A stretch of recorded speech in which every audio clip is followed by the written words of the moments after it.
안녕하십니까? 오늘 말씀의 제목은 시험 받는 인생, 승리하는 인생, 시험 받는 인생, 승리하는 인생이라는 제목으로 하나님 말씀 증거하도록 하겠습니다.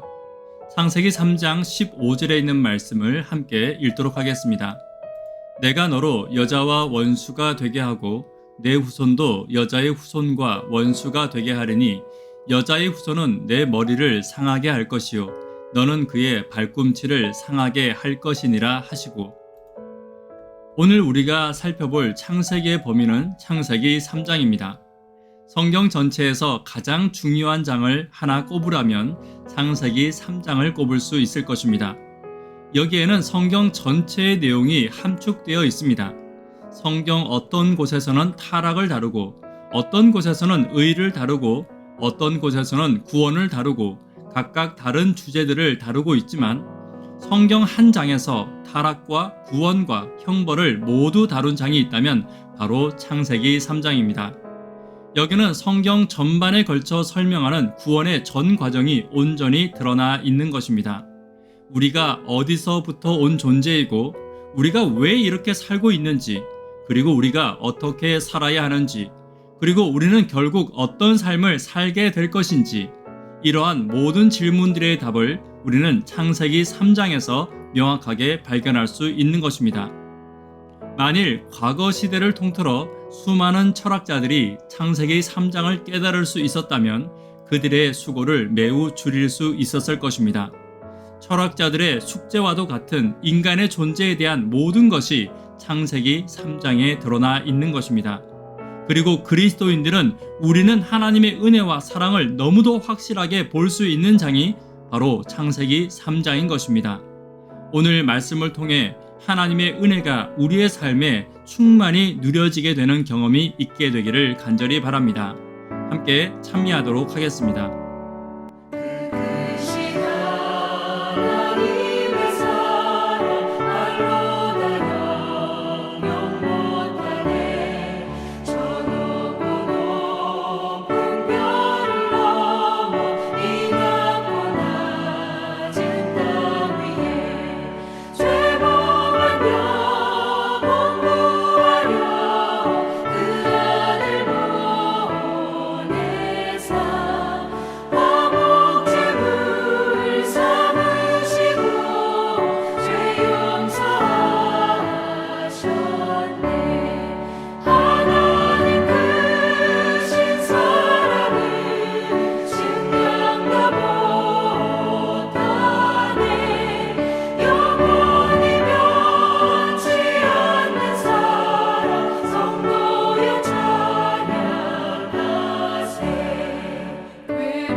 번째는 뱀이 누구인가에 관해 먼저 살펴보아야 합니다. 신앙을 이미 시작한 우리는 뱀이 누구인지 누구보다 잘 알고 있습니다. 우리가 처음 신앙을 시작할 때 성경에서 가장 처음 배우게 되는 것 중 하나가 바로 뱀의 존재입니다. 뭐든지 처음에 배우는 것이 가장 중요한 것입니다. 뱀을 잘 알아야지만 성경의 모든 내용이 풀어질 수 있습니다. 그래서 성경도 창세기 1장과 2장에서는 창조에 대해 다루고 있고 창조의 이야기가 끝나자마자 처음 다루고 있는 이야기가 바로 뱀의 이야기인 것입니다. 창세기 3장은 뱀이라는 단어로 시작하고 있습니다. 히브리 문학에서는 맨 처음 나오는 단어가 그 문장과 그 장에서 가장 중요한 부분입니다. 그러므로 뱀의 존재를 올바르게 이해하고 아는 것은 너무나도 중요한 일이라고 할 수 있는 것입니다. 그런데 창세기 3장에서 처음 등장하는 이 뱀에는 그 단어 앞에 그라는 관사가 붙어 있습니다. 우리가 흔히 그 사람이라고 이야기할 때 어떤 특정한 사람에 대해서 이야기하고 있는 것입니다. 특별히 그 이야기를 하려는 그 사람이 중요할 때 그라는 관사를 붙이고 있는 것입니다. 그런데 창세기 1장과 2장에서 뱀이 한 번도 언급된 적이 없는데 창세기 3장에서 등장하고 있는 뱀에게 그 뱀이라고 표현하는 것은 이 뱀이 그냥 아무런 뱀이 아니라는 것을 강조하고 싶었던 것입니다. 이 뱀은 아주 특별한 뱀입니다. 그렇다면 이 뱀은 누구입니까? 성경 여러 곳에서 이 뱀의 신원을 밝혀주고 있는데 특별히 요한계시록 12장에는 아주 자세히 기록되어 있습니다. 요한계시록 12장 9절입니다. 큰 용이 내어 쫓기니 옛뱀 곧 마귀라고도 하고 사단이라고도 하는 온 천하를 꿰는 자라. 땅으로 내어 쫓기니 그의 사자들도 저와 함께 내어 쫓기니라. 그리고 또한 그 앞절에는 하늘에서 전쟁이 있었고 그 전쟁을 통해 뱀이 세상에 쫓겨났다는 것을 우리에게 이야기해주고 있습니다. 이사야 14장 12절입니다. 너 아침의 아들 계명성이여 어찌 그리 하늘에서 떨어졌으며 너 열국을 엎은 자여 어찌 그리 땅에 찍혔는고. 우리는 이사야 14장 12절을 통해서 그 존재가 바로 그룹 천사였던 루스벨이라는 사실을 알 수 있습니다. 사실 뱀은 아무 잘못이 없습니다. 그냥 사단에게 이용당했을 뿐입니다. 뱀의 입장에서는 굉장히 억울한 일입니다. 그렇지만 하나님께서는 뱀을 통해 우리에게 사단의 교활함을 나타내 주시기를 원하고 있는 것입니다. 사단의 모든 행위는 매우 거짓될 뿐 아니라 기만적이며 우리가 쉽게 넘어가기 쉬운 것입니다. 오죽하면 하늘 천사들의 3분의 1이 속아 넘어갔습니까? 그들이 무지해서 사단에게 속았습니까? 아담과 하와는 지혜가 없어서 뱀에게 당한 것입니까?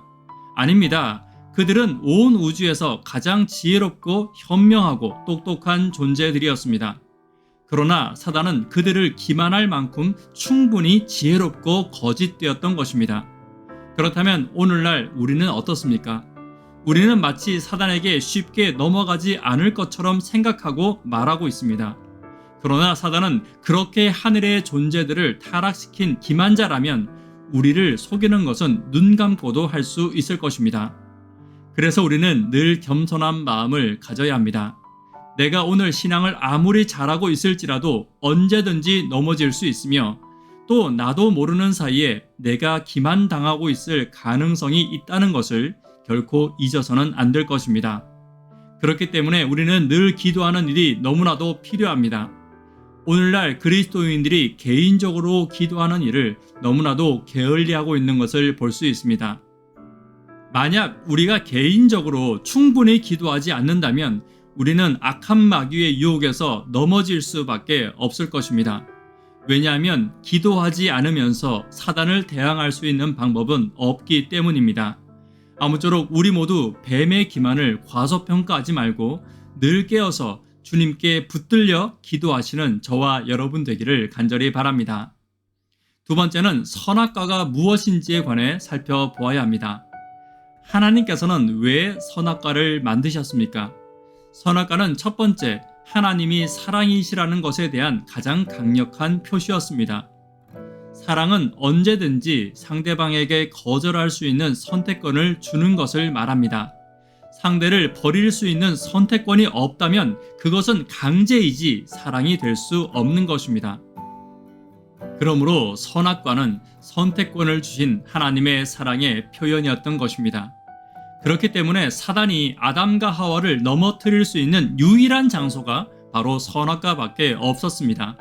그래서 사단은 하와로 하여금 선악과를 먹도록 유혹하였던 것입니다. 선악과를 먹는 행위가 사람이 하나님을 버리기로 선택하는 행위였기 때문입니다. 그러나 하나님께서는 이미 선악과를 먹게 되면 반드시 죽게 될 것이라고 말씀해 주셨습니다. 그것은 선악과에 무슨 독이 있거나 혹은 하나님께서 저주하시기 때문이 아닙니다. 코드를 뽑으면 전기가 나가는 것처럼 하나님께 의탁되어 있던 우리의 전 존재가 생명의 근원을 거절하면 죽을 수밖에 없게 되어 있는 것입니다. 사단은 처음부터 거짓말장이었습니다. 그는 하나님을 거절해도 하나님 없이도 죽지 않을 것이라고 말했습니다. 오히려 선악과를 먹으면 자신이 스스로 하나님이 될 것이라고 하와를 속였던 것입니다. 그러니까 최초의 에덴 동산에서 있었던 선악의 대쟁투의 본질은 하나님을 나의 주인으로 모실 것이냐 아니면 내가 내 삶의 주인이 될 것이냐 하는 문제였습니다. 나의 모든 생명이 주님께 속한 것으로 인정하고 주님만을 나의 주인으로 섬길 것이냐 아니면 하나님을 부인하고 사단의 말을 듣고 하나님 없이도 살 수 있다는 것을 믿을 것이냐, 이것이 선악의 대쟁투의 첫 본질이었던 것입니다. 하와는 사단의 말에 귀를 기울였습니다. 하나님 없이도 나는 괜찮고 하나님 없이도 내가 하나님이 될 수 있고 나의 생명을 연장할 수 있으며 하나님 없이도 이 모든 것을 누릴 수 있다고 속임을 당한 것입니다. 그리하여 하와는 선악과를 먹고 아담에게 주어 아담도 먹게 하였습니다. 인류에 어마어마한 재앙이 들어오고 만 것입니다. 자신을 그리고 이후에 태어날 모든 인류를 사단의 손에 팔아 넘긴 것입니다. 눈에 보이는 선악과 열매 하나에 자신을 완전히 팔아버린 실수를 범한 것입니다. 우리는 그 뒤로 결코 사단의 손에서 벗어날 수 없는 굴레에 갇히게 되었습니다. 사단은 우리가 우리 스스로를 팔아버렸기 때문에 우리에게 주인 행세를 하고 있는 것입니다. 그래서 우리는 죄를 지으며 사단의 종노릇을 하며 비참한 가운데 죽을 수밖에 없는 존재가 된 것이라고 성경은 말하고 있습니다. 만일 하나님께서 인류를 그대로 두셨다면 지구는 온 우주에서 여전히 가장 비참하고 여전히 가장 잔인하고 여전히 가장 더러운 죄악의 장소가 되었을 것입니다. 그러나 하나님의 크신 사랑이 예수 그리스도를 십자가에 내어주심으로 사단에게 자신을 팔았던 우리를 값없이 은혜로 속량하게 하셨습니다. 다른 방법으로는 인류를 되찾아올 수 없었기 때문입니다. 하나님의 아들이 친히 자신의 생명을 십자가에 내어주심으로 우리를 사단의 손에서 건져주신 것입니다. 그러나 그러한 놀라운 십자가의 은혜라 할지라도 우리를 강제로 사단의 손에서 끊어내는 것은 아닙니다. 만약 그렇게 된다면 하나님은 인류를 강제하시는 하나님이 될 것입니다. 사랑의 하나님이 아닌 것입니다. 하나님의 방법은 다시 선택권을 주시는 것입니다. 그래서 내가 선택한 예수님의 십자가는 선악과를 따먹기 전의 상태로 나를 되돌려 놓을 수 있는 것입니다. 누구든지 선악과를 먹지 않기로 선택하고 하나님을 우리의 구주로 모시기로 선택한다면 에덴 동산의 모든 축복을 여전히 누릴 수 있도록 선물을 베풀어 놓으신 것입니다. 이 놀라운 은혜를 생각하며 하나님의 은혜와 사랑에 감동하고 감사하는 저와 여러분 되기를 간절히 바랍니다. 세 번째는 하나님을 피해 숨을 수 있는가에 관해 함께 살펴보아야 합니다. 창세기 3장에 있는 말씀 함께 읽습니다. 10절입니다. 가로되 내가 동산에서 하나님의 소리를 듣고 내가 벗었으므로 두려워하여 숨었나이다. 죄를 짓고 난 후 아담과 하와에게 나타난 중요한 특징이 있습니다. 그것은 바로 그들이 부끄러움을 느꼈다는 것입니다. 아담과 하와는 그들이 벌거벗었다고 이야기합니다. 그들이 가지고 있었던 빛의 옷이 벗겨 나간 것입니다. 그렇다면 빛의 옷은 무엇입니까? 그것은 바로 죄가 없는 상태를 말하는 것입니다. 그들은 죄가 없었으므로 하나님의 온전한 관계, 즉 사랑의 관계를 누릴 수 있었습니다. 그러나 죄가 들어왔을 때 그들은 그들 자신이 너무나도 부끄럽다고 생각하게 된 것입니다. 그날 이후로 세상의 모든 사람들이 아담과 하와와 같이 하나님을 두려워하며 자기 자신을 부끄러워하는 마음으로 바뀐 것입니다. 첫 번째는 하나님 앞에서 자신의 죄된 본성이 너무도 부끄럽다고 느끼게 되는 것입니다. 그렇기 때문에 하나님을 피하게 되고 두려운 분으로 생각하게 되는 것입니다. 이 모든 것이 내가 의롭지 못하다는 생각에서 시작된 것입니다. 내 속에 있는 죄가 하나님과 나 사이를 갈라놓았고 불편한 관계로 만들어 버린 것입니다. 두 번째는 하나님과의 관계뿐 아니라 사람들과의 관계도 마찬가지가 되었습니다. 우리 속에 있는 죄로 말미암아 열등의식을 느끼게 되고 비교의식이 생겨나게 되고 담을 쌓게 되고 거리를 두게 되는 이런 모습들이 나타나게 된 것입니다. 그래서 그때 이후로 인류는 어딘지 모르게 찜찜한 마음을 가지고 살아가고 있는 것입니다. 하나님과도 불편하고 사람과도 불편하니 평안이 없다는 것입니다. 인생에서 아무리 좋은 것을 먹어도 아무리 즐거운 일을 해도 마음 한편에는 항상 공허하고 채울 수 없는 무엇인가가 있는 것입니다. 하나님에 대한 두려움과 불편함이 있다는 것입니다. 그래서 사람들은 본능적으로 하나님에 대해서 알고 있으면서도 가까이 하고 싶지 않은 것, 사실은 애써 부인하고 있는 모습들이 있다는 것입니다. 아담과 하와도 그랬습니다. 그래서 그들도 하나님을 피하려 숨었던 것입니다. 아담과 하와는 그들의 수치를 가려보고자 애써 나뭇잎으로 가려보았습니다. 그러나 힘은 힘대로 들고 몸은 몸대로 불편했을 것입니다. 여기에는 절대 소망이 없었습니다. 오늘날에도 많은 사람들이 자신의 부끄러움을 가려보고자 노력하고 있습니다. 최선을 다해 이 방법 저 방법을 사용해 보지만 자신의 노력이나 어떤 방법으로도 잃어버린 평안을 찾을 수 없습니다. 이 방법으로는 결코 우리가 원하는 평안이나 만족 혹은 기쁨을 발견할 수 없는 것입니다. 그래서 그렇게 절망 중에 있는 우리에게 예수님께서 찾아오신 것입니다. 내가 어디 있느냐라고 물으신 것은 우리가 어디 있는지 모르기 때문이 아니었습니다. 지금 우리가 어떤 형편 가운데 있느냐를 예수님께서 물으신 것입니다. 하나님을 떠나 부끄러운 가운데 방황하는 우리에게 부끄러움을 모두 제거하시고 하나님과 온전한 평강의 관계를 누리게 해줄 수 있기 위해 예수님께서 찾아오신 것입니다. 하나님께서는 아담과 하와에게 가죽옷을 지어 입히심으로 그들의 모든 수치를 가려 주었습니다. 어린 양의 희생이 그들의 모든 수치를 덮어주도록 하신 것입니다. 우리는 나에게 그런 하나님이 계신다는 사실을 감사하고 기뻐해야 할 것입니다. 나 같은 죄인을 찾아오셔서 나의 모든 수치를 가르시고 다시금 우리에게 의의 옷을 선물해 주신 하나님의 은혜를 잊지 않게 되기를 간절히 바랍니다. 우리는 더 이상 하나님을 피해서 숨지 않아도 되는 것입니다. 오히려 우리 모두가 값없이 거저 덮어주시는 그분의 은혜 가운데 하나님께 이제는 더 가까이 나아가게 되시기를 간절히 바랍니다. 네 번째입니다. 원복음 속의 운명을 함께 살펴보아야 합니다. 창세기 3장은 인간이 불순종하여 먹지 말라고 하신 선악과를 먹은 사건을 다루고 있습니다. 성경 전체를 보았을 때 어떻게 보면 가장 저주스러운 일이 발생한 것입니다. 이 사건으로 인해 모든 인류는 사단의 손에 팔려버리게 되었습니다. 그렇기 때문에 이 지구를 다스리는 모든 권한 또한 사단에게 넘어가 버리게 된 것입니다. 그뿐 아니라 더 어마어마한 일은 그것은 하나님께서 친히 자신의 생명을 내어 놓으셔야 한다는 것입니다. 그분은 굴욕과 치욕의 길을 걸어가셔야 했고 침뱉음과 못박음을 당하시게 되어야 했습니다. 이 모든 것이 아담과 하와, 즉 인간의 불순종에서 시작된 것입니다. 이 모든 결과를 알고 계셨던 하나님께서는 동산 중앙에 있는 실과는 결코 먹어서는 안 된다고 아담과 하와에게 몇 번이나 신신당부하셨을 것입니다. 그러나 아담과 하와의 찰나의 불순종으로 이 모든 일들이 일어나게 된 것입니다. 그런데 창세기 3장에서 정말 신기한 것은 아담과 하와에 대한 어떤 책망도, 아담과 하와에 대한 어떤 원망의 기록도 없다는 것입니다.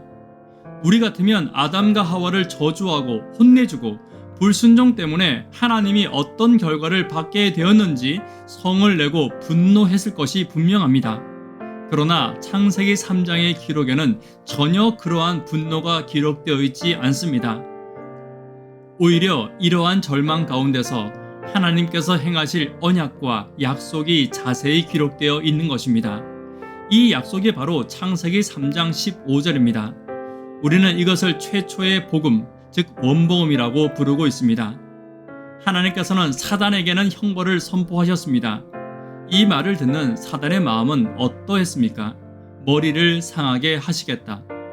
하나님께서는 죄악의 책임을 아담과 하와에게 지우지 않으신 것입니다. 물론 그들이 죄를 지은 것은 맞지만 그것은 고의가 아니었다는 것입니다. 그들은 사단의 거짓말에 철저히 속았던 것이고 기만당했던 것입니다. 그런 그들을 위해 하나님께서는 가죽옷을 지어 입히시며 그들이 구원받을 길을 자세히 알려주셨습니다. 그리고 그들이 죽어야 할 죽음을 하나님께서 대신 죽으실 수밖에 없다는 이야기를 들었을 때 아담과 하와의 마음은 어땠습니까? 그들의 마음은 한없는 죄송함과 송구함이 들었을 것이고 그 다음은 감사와 기쁨으로 충만하게 되었을 것입니다. 창세기 3장은 아담과 하와가 죄를 지었지만 그들에게 죄의 값을 묻지 않으시고 그 죄를 책임지시는 하나님의 사랑이 처음으로 온전히 공개되어 있는 것입니다. 그리고 죄의 원흉인 사단의 멸망을 선포하는 장이기도 한 것입니다. 그러므로 머리를 부수겠다는 하나님의 형벌은 고의로 죄를 지은 사단에게 내려진 선포였습니다. 그러나 우리 역시 이렇게 공개된 하나님의 자비를 거절하고 나를 용서하기 위해서 자신의 생명을 주신 분을 거절한다면 우리의 거절은 스스로의 선택에 의한 고의적인 반역이므로 사단과 운명을 같이 할 수밖에 없을 것입니다.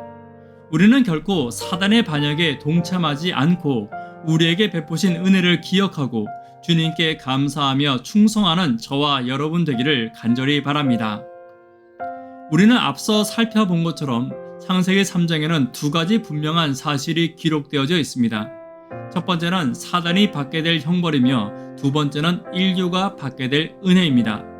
먼저 인류에게 은혜가 선포되기는 했지만 그렇다고 해서 인류가 죄로 인해 받게 될 저주가 없었던 것은 아니었습니다. 창세기 3장 17절 말씀 함께 읽습니다. 아담에게 이르시되 내가 내 아내의 말을 듣고 내가 너더러 먹지 말라 한 나무 실과를 먹었은즉 땅은 너로 인하여 저주를 받고 너는 종신토록 수고하여야 그 수고를 먹으리라. 첫 번째 아담이 받게 될 저주입니다. 아담은 종신토록 수고하여야 먹고 사는 일이 가능해졌습니다. 창세기 3장 16절입니다.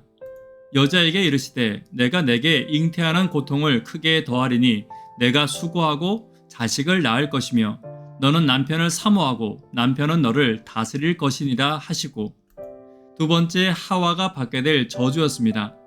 하와는 자녀를 낳는 해산의 고통을 받게 되었습니다. 즉 자녀를 출산하고 양육하는 고통을 얻게 된 것입니다. 종합해보면 범죄 후에 아담과 하와가 져야 될 인생의 짐은 첫 번째는 먹고 사는 문제를 해결하는 것과 두 번째는 자녀의 양육을 책임지는 일이었습니다. 그래서 오늘날 대부분의 성인들은 이 두 가지 때문에 인생의 짐을 지게 되는 것입니다.